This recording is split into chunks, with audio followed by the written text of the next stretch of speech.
Hi there, it's Lisa Balachi St. Romain here on our 24th Sunday of Ordinary Time. Our first reading is from the book of Sirach or Sirach.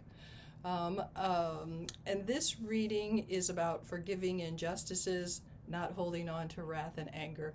So how interesting is it?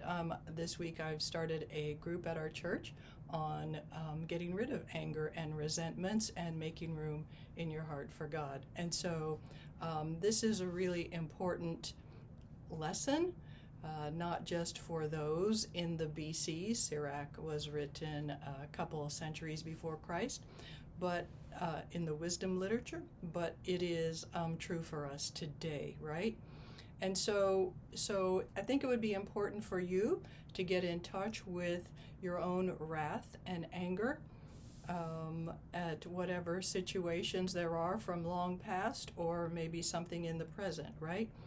Because wrath and anger are hateful things, yet the sinner hugs them tight because they do something for us. It does something for us to have this anger, right? It says I'm worthwhile, or to have this wrath. It says something that matters to us, and so we hold it rather than letting it go. But the vengeful will suffer the Lord's vengeance. So emphasize, will suffer the Lord's vengeance, for he remembers their sins in detail. Ooh. Okay, so that's kind of a tough thing to say, but it actually refers to this, foreshadows this gospel coming up about the unmerciful servant who was himself forgiven his big debt, right? Forgive your neighbor's injustice. Then, when you pray, your own sins will be forgiven. Okay, so take that slowly. Then, there's not a comma, but act as if there is one. When you pray, your own sins will be forgiven. Now, here's a question. Could anyone nourish anger against another and expect healing from the Lord? Could anyone refuse mercy to another like himself, that is, all of us sinners? Can he seek pardon for his own sins? So it's both of these questions are important to read and then pause and let the people answer, oh, no, in their own heads, right? So at the end of each one. And then here's another question. If one who is but flesh cherishes wrath, who will forgive his sins? Long pause after each one of these. Okay, here's the advice.